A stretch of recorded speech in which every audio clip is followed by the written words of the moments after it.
আসসালামু আলাইকুম। আল আনাম এগ্রোতে আপনাদের সবাইকে স্বাগতম। আলহামদুলিল্লাহ, আমাদের দেশি মুরগিগুলো ডিম দেওয়া শুরু করে দিয়েছে। তো ডিমগুলো থেকে বাচ্চা ফোটানোর জন্য আমরা প্রথমে ডিমগুলোর ফোটা চেক করে নিচ্ছিলাম। এরপর ডিমগুলো নিয়ে আমরা বসিয়ে দেব মুরগিকে। আমাদের যেহেতু ইনকিউবেটর মেশিন নেই, তাই আমাদেরকে প্রাকৃতিক ইনকিউবেটর অর্থাৎ মুরগিকে দিয়েই বাচ্চা ফোটাতে হবে। ইনশাআল্লাহ ইচ্ছা আছে আমরা ইনকিউবেটর কিনবো, কিন্তু ছোট পরিসরে যেহেতু শুরু করেছি, এই কারণে আমরা চাচ্ছিলাম যে আগেই মেশিন না কিনে মুরগির মাধ্যমেই বাচ্চা ফুটানোর জন্য।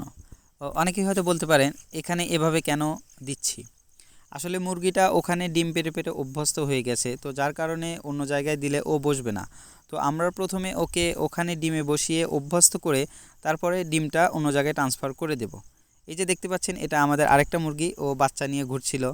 তো ওকে যখন ডিম দিয়েছি, ও ডিমে বসা বাদ দিয়ে বাহিরে দৌড়াদৌড়ি করতেছিল, যার কারণে ওকে বাইরে গিয়ে তাড়িয়ে দিয়েছি। তারপরে ও এসে সোজা ডিমে বসে পড়েছে। বাসায় এভাবে ছেড়ে দিয়ে প্রাকৃতিকভাবে পালা মুরগিগুলো আসলে হয়তো এমনই হয়। এই যে দেখতে পাচ্ছেন, এই যে আমাদের মুরগির ঘরের নিচে ওই যে একটা মুরগি বাতে বসে আছে। ওকে যতই ওখান থেকে সরিয়ে দেয় না কেন, ও বারবার ঘুরে আবার ওখানেই চলে আসে।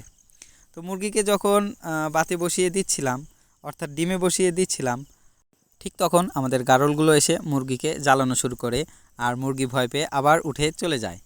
আলহামদুলিল্লাহ, এই দুষ্টমির মাঝেই রয়েছে আসলে অনেক শান্তি। আর এভাবেই শেষ হয় আমাদের মুরগিকে ডিমে বসানোর কাজ। সবাই ভালো থাকবেন। আসসালামু আলাইকুম।